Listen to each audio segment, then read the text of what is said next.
আসসালামু আলাইকুম সুপ্রিয় শিক্ষার্থীবৃন্দ, আশা করি সকলেই আল্লাহর রহমতে ভালো আছো। আমি ইনশাল্লাহ ভালো আছি।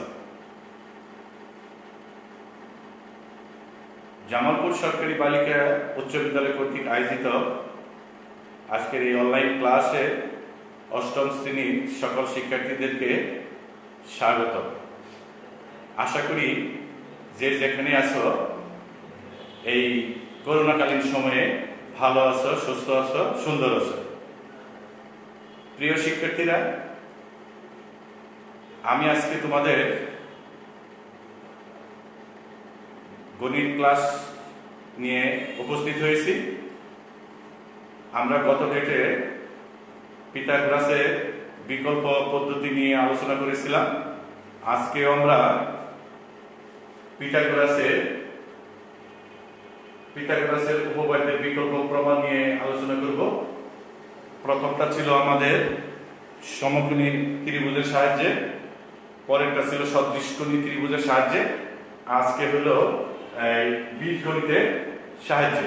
তো সুপ্রিয় শিক্ষার্থীরা, সকলে বই খাতা কলম হাতে রাখো এবং আমি যা আজকে পড়াবো মনোযোগ সহকারে পড়বে এবং আমি যা লিখবো দেখবে।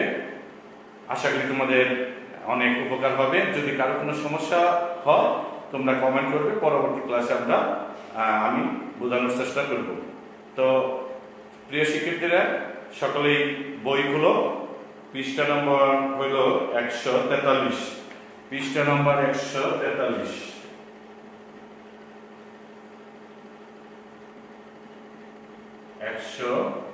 143 পৃষ্ঠা সকলেই বের করো। সুপ্রিয় শিক্ষার্থীবৃন্দ, আজকে আমরা এই পিথাগোরাসের যে বিকল্প উপপাদ্যের যে বিকল্প প্রমাণটি আমরা করব, সেটি হলো বীজগণিতের সাহায্যে। বীজগণিতের সাহায্যে কিভাবে এই পিথাগোরাসের যে উপপাদ্যটা আছে তার প্রমাণ করা যায় সেটি নিয়ে আমরা আলোচনা করব।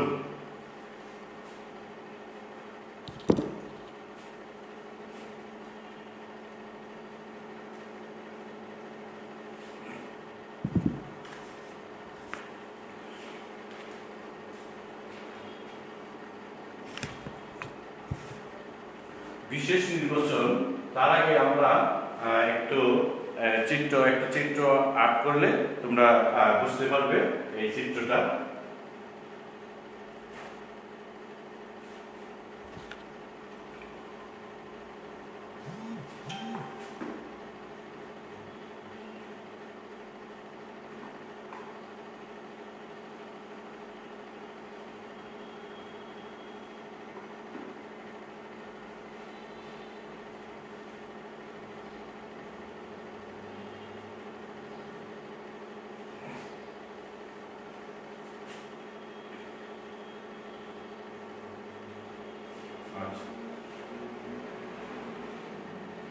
বিশেষ নির্বাচনটা হলো, এখানে আমি যে বিষয়টা বোঝাতে চাচ্ছি তোমাদের, বিশেষ নির্বাচনটা হলো, মনে করি একটি সমকোণী ত্রিভুজের অতিভুজ সি এবং অন্য দুটি বাহু হলো কি এ এবং বি। মনে করি একটি সমকোণী ত্রিভুজের অতিভুজ সি এবং এ ও বি হলো অন্য দুটি বাহু। মনে করি একটি সমকোণী ত্রিভুজের অতিভুজ সি এবং অন্য দুটি বাহু হলো এ এবং বি। এখানে মনে করি একটি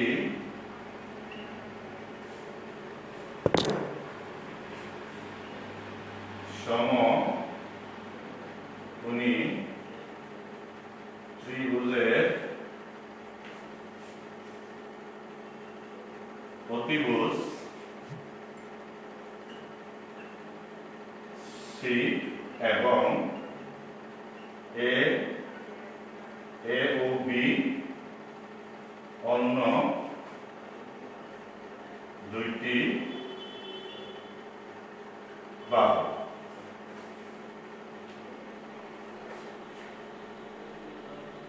প্রমাণ করতে হবে যে সি স্কয়ার সমান এ স্কয়ার প্লাস বি স্কয়ার। প্রিয় শিক্ষার্থীরা, বিশেষ নির্বাচনটা আশা করি তোমরা বুঝতে পেরেছো। আমি আবার একটু বলতেছি। মনে করি একটি সমকোণী ত্রিভুজের অতিভুজ হলো সি এবং এ ও বি হলো অন্য দুটি বাহু, অর্থাৎ একটা হলো লম্ব আর একটা হলো কি ভূমি। তাহলে প্রমাণ করতে হবে কি সি স্কয়ার ইকুয়াল টু কি এ স্কয়ার প্লাস বি স্কয়ার। প্রিয় শিক্ষার্থীরা, যদিও তোমাদের বইয়ের মধ্যে এই চিত্রটা কিন্তু দেওয়া নাই, আমি এটা তোমাদের বোঝানোর সুবিধার্থে আমি ধরে নিলাম যে মনে যেহেতু করছি যে মনে করি একটি সমকোণী ত্রিভুজ। তাহলে এই যে একটা সমকোণী ত্রিভুজ, এই সমকোণী ত্রিভুজের সিটা হলো অতিভুজ, বিটা হলো লম্ব আর এটা হলো কি ভূমি। তো এই সমকোণী ত্রিভুজের সমান করে চারটা ত্রিভুজ আমরা এখন কি করব আঁক করব। তার বিশেষ নির্বাচনটা আমি মুছে দিচ্ছি। আশা করি বিশেষ নির্বাচনটা তোমরা বুঝতে পেরেছো। সুপ্রিয় শিক্ষার্থীবৃন্দ, তোমরা একটু লক্ষ্য করো। তো তোমরা যে কাজটা করবে সেটা হলো এখানে তুমি এই ভূমিটা হিসাব করবে। ভূমিটা কত আছে, যদিও এটা আমাদের সরাসরি হোয়াইটবোর্ডের এখানে ধরো তুমি ধরে নাও 3 আর এদিকে ধরো তুমি ধরো কত 6। তাহলে 6 আর 3 এ 9। তাহলে তুমি কি করবা, একটা এখানে বর্গক্ষেত্র আঁক করবে। সেই বর্গক্ষেত্রের প্রত্যেকটা বাহুর দৈর্ঘ্য হবে কত 9 সেন্টিমিটার। তো 9 সেন্টিমিটার বাহু বিশিষ্ট যদি তুমি একটি বর্গক্ষেত্র আঁক করো তাহলে দেখবে তোমার এই চিত্রটা কিভাবে সুন্দর হবে। তাহলে আমি এখানে একটি বর্গক্ষেত্রের নমুনা চিত্র দেখাচ্ছি তোমাদের। প্রিয় শিক্ষার্থীবৃন্দ, তোমরা একটু খেয়াল করো।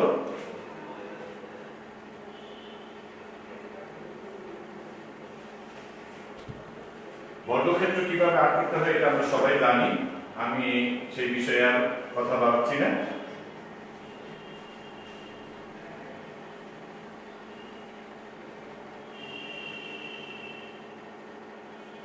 তাহলে আমি যে কোনো একটি বাহু নেওয়ার পরে আমাকে কি করতে হবে, এখানে একটি লম্ব আঁক করতে হবে।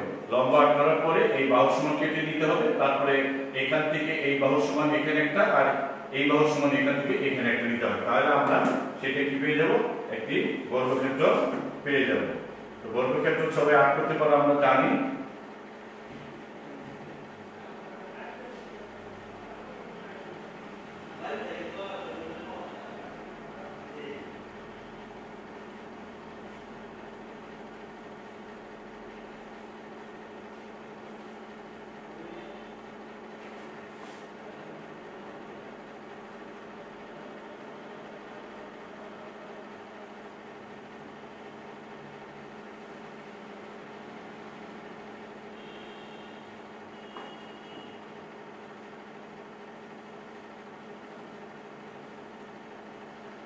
এটা আমরা একটা আনুমানিক চিত্র আঁক করলাম।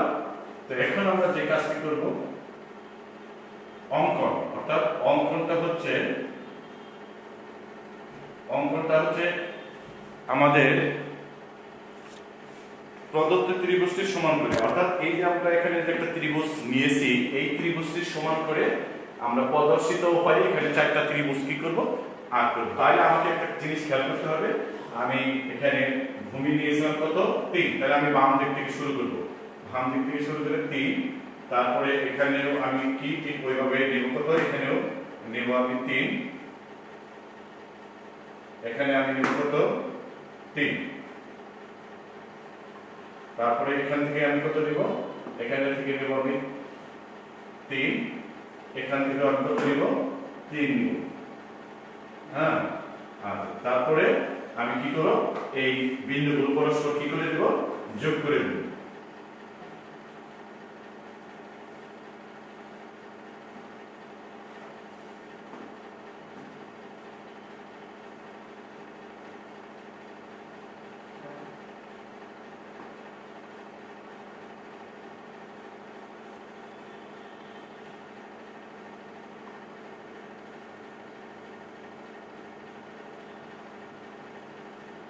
এবার আমি যে কাজটি করব, এখানে আমি যে অতিভুজকে যে অক্ষর দিয়েছি সেই অক্ষরটা এখানে দেব। এই কোণটা নিলাম কি সমকোণ, এখানে এই কোণটাও কি হয়ে গেছে সমকোণ হয়ে গেছে, এখানে এই কোণটাও কি হয়ে গেছে সমকোণ, এখানে এই কোণটাও কি হয়ে গেছে সমকোণ হয়ে গেছে। প্রিয় শিক্ষার্থীবৃন্দ, আমরা যে চিত্রটা এখানে আঁক করেছি সেই অতিভুজটা হলো আমরা এখানে কি সি, এটা হলো ভূমি হলো এ, উচ্চতা হলো বি। অনুরূপভাবে অতিভুজ এটা হলো সি, ভূমি হলো আমার এ আর উচ্চতা হলো বি। তাহলে এখানে অতিভুজ সি, ভূমি হলো আমার কি বি, সরি উচ্চতা বি, ভূমি হলো আমার এ, এখানে ভূমি হলো উচ্চতা বি, অতিভুজ হলো সি আর ভূমি হলো এ। প্রিয় শিক্ষার্থীরা, একটা জিনিস লক্ষ্য করো সবাই, আমি এখানে যে সমকোণী ত্রিভুজটা নিয়েছিলাম সেই ত্রিভুজের আলোকে আমি এখানে কি করলাম, চারটা সমকোণী ত্রিভুজ আঁক করলাম একটা ক্ষেত্রের ভিতরে। একটা ক্ষেত্রের ভিতরে আর কি করলাম, এই যে সমকোণী ত্রিভুজটা নিয়েছিলাম এই সমকোণী ত্রিভুজের সমান করে আমি এখানে কি করলাম, চারটা সমকোণী ত্রিভুজ আঁক করলাম, যেটা আমি তোমাদেরকে দেখাইলাম। এখন এখানে খেয়াল করো প্রিয় শিক্ষার্থীরা, যে এই সমকোণী অতিভুজ যা ছিল তাই দিয়েছি, উচ্চতা যা ছিল তাই দিয়েছি, ভূমি যা ছিল তাই দিয়েছি। আশা করি তোমরা এই অঙ্কটা বুঝতে পেরেছ। তোমাদের কিন্তু এই চিত্রটা এখানে প্রমাণের ক্ষেত্রে তুমি দিয়ে দিতে পারো, আর না দিলেও কিন্তু সমস্যা হবে না। কিন্তু তুমি যদি সাইডে এই সাইডে এই চিত্র আর্ট করে নাও তাহলে তোমার চিত্রটা আর্ট করতে কি হবে, সুবিধা হবে। প্রমাণ, এবার আসো প্রমাণ।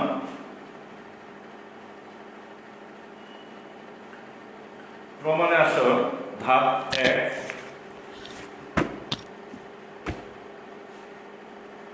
এখানে আমরা এই যে একটি বড় বর্গক্ষেত্র পেলাম, আমরা এটা যেহেতু এখানে এই এ আর বি মিলা হচ্ছে এই বাহুটা, এ আর বি মিলে এই বাহু, এখানে এ আর বি এই বাহু, এ আর বি এই বাহু। তাহলে আমরা এখানে যে বড় ক্ষেত্রটি পেলাম এটাকে নিঃসন্দেহে আমরা বর্গক্ষেত্র বলতে পারি। কারণ নিঃসন্দেহে আমরা বর্গক্ষেত্র বলতে পারি, এই জন্যই বর্গক্ষেত্র বলতে পারি যেহেতু এখানে চারটা বাহু কি হয়ে গেছে, সমান হয়ে গেছে। তবু আমরা লিখতে পারি প্রমাণের ধাপে একটি কি লিখবো আমরা, হ্যাঁ, অঙ্কিত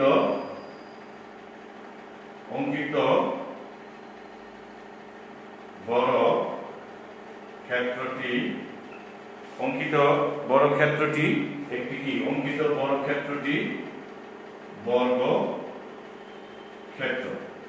এখানে আমরা যথাযথ মধ্যে দিয়ে দিতে পারি যার প্রত্যেকটি বাহুর দৈর্ঘ্য হবে কি a প্লাস b, কারণ এখানে দৈর্ঘ্য যা আছে প্রস্থ তাই আছে। তাহলে অঙ্কিত বড় ক্ষেত্রটি কি আমরা কি ক্ষেত্র বলতে পারি, বর্গক্ষেত্র বলতে পারি। কেন বর্গক্ষেত্র বলবো, আমরা আগেই পড়ে আসছি যে চতুর্ভুজে চারটি বাহু পরস্পর সমান এবং কোণগুলো কি, কোণগুলো সমকোণ, প্রত্যেকটা কোণই এখানে সমকোণ। সেজন্য আমরা এই বড় ক্ষেত্রটিকে কি ক্ষেত্র বলতে পারি, বর্গক্ষেত্র বলতে পারি। সুপ্রিয় শিক্ষার্থীবৃন্দ, আশা করি বিষয়টি তোমরা বুঝতে সক্ষম হয়েছ। সুতরাং আমরা তাহলে এই যে বর্গক্ষেত্রটি আছে এই বর্গক্ষেত্রটির আমরা কি করতে পারি, ক্ষেত্রফল নির্ণয় করতে পারি। সুতরাং এর এই সংক্ষেপে এর ক্ষেত্রফল হবে কি a plus b whole square. ঠিক আছে, এখানে জ্যামিতি তো এই কারণে আমরা এখানে এককটা ইউজ করব না, আমি ইচ্ছা করলে লিখতে পারতাম এর ক্ষেত্রফল a plus b whole square বর্গ একক। যেহেতু এখানে জ্যামিতি, এখানে আমরা ইচ্ছা করলে একক দিতে পারি, আর যেহেতু তোমাদের বই একক দেয় না, এখানে আমি যদি এটাকে 3 সেন্টিমিটার যদি আর এটাকে যদি 6 সেন্টিমিটার যদি, তাহলে 3 আর 6 9, সুতরাং 9 সেন্টিমিটার হচ্ছে। এখানে আমরা আনুমানিক চিত্র আঁক করেছি, এই জন্য এখানে ক্ষেত্রফল হলো এত বর্গ একক, এখানে এককটা ইউজ লেখে নাই। আচ্ছা, এরপরে আসো ধাপ 2। ধাপ 2 এ আসো এই বড় বর্গক্ষেত্রের ভিতরে একটি ছোট ক্ষেত্র সৃষ্টি হয়েছে।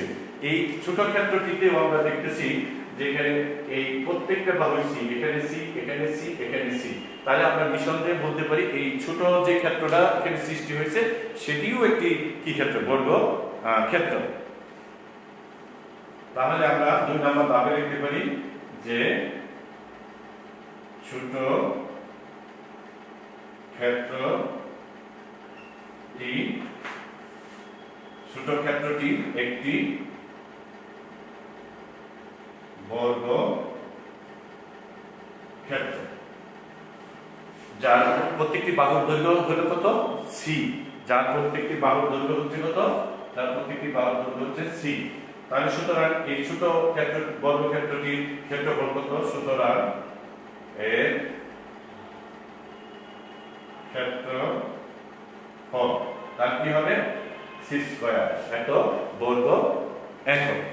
আচ্ছা প্রিয় শিক্ষার্থীবৃন্দ, আশা করি আমি যে পর্যন্ত পড়াইলাম এই পর্যন্ত তোমরা সকলেই বুঝতে পেরেছো, কারণ এখানে ভিতরে একটি বর্গক্ষেত্র হয়েছিল, সেই বড় এই ক্ষেত্রফলটা বের করেছি, আর বাহিরে যে বড় বর্গক্ষেত্রটি ছিল সেটার ক্ষেত্রফল আমরা বের করেছি। এবার আমার প্রশ্ন হলো, আমি যদি এই বড় বর্গক্ষেত্রটির ক্ষেত্রফল বের করতে চাই তাহলে আমি কিভাবে পেতে পারি?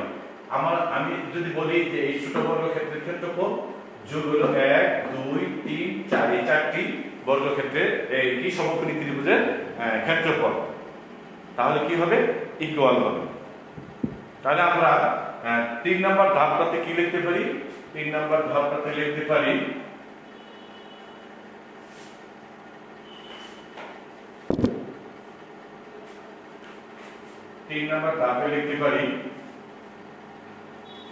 বড়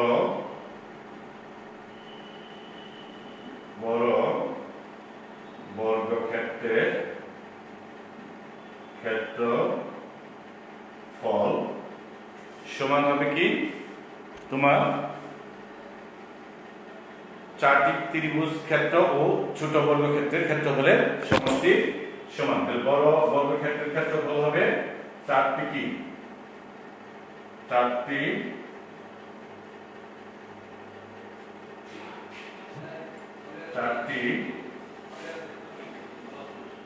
সমকোণী ত্রিভুজ ক্ষেত্রের ক্ষেত্রফল যোগ হলো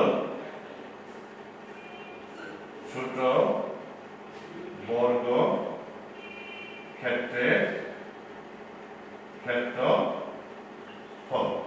তাহলে আমরা এখানে একটা জিনিস পেলাম, কি পেলাম, যে আমরা যদি এই বড় বর্গক্ষেত্রের ক্ষেত্রফলটা বের করতে চাই তাহলে আমার এখানে কি আছে, চারটি সমকোণী ত্রিভুজ আছে। এই চারটি সমকোণী ত্রিভুজের কি ক্ষেত্রফলের সাথে এখানে ভিতরে যে ছোট একটি বর্গক্ষেত্র আছে এই ক্ষেত্রফলটা কি করতে হবে, যোগ করে দিতে হবে। তাহলে আমরা কি পাবো, এই বড় ক্ষেত্রের ক্ষেত্রফলটা পেব। অর্থাৎ তাহলে আমরা বড় বর্গক্ষেত্রের ক্ষেত্রফলটা কি, বড় বর্গক্ষেত্রের ক্ষেত্রফল হলো এই a প্লাস b। তাহলে আমরা লিখতে পারি a plus b whole square সমান হলো চারটি যেহেতু সমকোণী ত্রিভুজ, এই চারটি ত্রিভুজ এর সাথে আমরা জানি ত্রিভুজের ক্ষেত্রফল হলো হাফ ইনটু ভূমি গুণন উচ্চতা। তাহলে আমি একটা সমকোণী ত্রিভুজকে ধরি, তাহলে এইটার ক্ষেত্রফল হলো ভূমি হলো a, উচ্চতা হলো আমার কি h b, তাহলে হাফ ইনটু কি হবে a ইনটু কি b, তার সাথে প্লাস হবে কি, আবার প্লাস হবে ছোট বর্গক্ষেত্রের ক্ষেত্রফল। ছোট বর্গক্ষেত্রের ক্ষেত্রফল আমরা কত পেয়েছি, সি স্কয়ার। তাহলে সি স্কয়ার, এবার আমরা এটাকে ক্যালকুলেশন করব, এটাকে আমরা একটা সূত্র ফলাইতে পারি। সেই সূত্রটা কি, a plus b whole square সূত্র, a square plus 2ab plus হলো কি b স্কয়ার। আর এখানে যদি আমরা এটাকে 2 দিয়ে কাটি 4 কে, তাহলে 2 গুণে 4 অর্থাৎ 2ab প্লাস হলো কি c স্কয়ার। এবার আমরা এই 2ab কে যদি ওই পাশে পক্ষান্তর করে নিই তাহলে এখানে ছিল প্লাস, প্লাস থেকে ওই পাশে যে কি হবে মাইনাস হবে, অথবা আমি যদি ওই পাশে 2ab কে পক্ষান্তর করে এই পাশে নিয়ে আসি তাহলে এটা কি হবে মাইনাস হবে। অর্থাৎ তাহলে আমরা দেখতে পেলাম এই 2ab আর এই 2ab টা কি হচ্ছে চলে যাচ্ছে, অর্থাৎ কি অপসারিত হচ্ছে। বা আর আমরা লিখতে পারি a স্কয়ার প্লাস কি লিখতে পারি b স্কয়ার ইকুয়াল টু কি লিখতে পারি c স্কয়ার। সুতরাং আমরা দিতে পারি কি, সুতরাং দিতে পারি c স্কয়ার ইকুয়াল টু কি a স্কয়ার প্লাস হলো কি b স্কয়ার। এইটাই আমার ছিল আজকে পিথাগোরাসের উপপাদ্যের বিকল্প প্রমাণ বীজগণিতের সাহায্যে। আশা করি তোমরা বিষয়টি অনুধাবন করতে পেরেছো, বুঝতে পেরেছো। সকলকেই প্রশ্ন করব, তোমরা না বুঝলে না পারলে আমাদের এই ওয়েবসাইটে কমেন্ট করবে, আমি পরবর্তী ক্লাসে এটা আরো সুন্দর করে বোঝানোর চেষ্টা করব। তো পরিশেষে সকলের সুস্বাস্থ্য কামনা করে আজকে এখানেই বিদায় নিচ্ছি। সবাই ভালো থাকো, সুস্থ থাকো, সুন্দর থাকবে এই প্রত্যাশায়।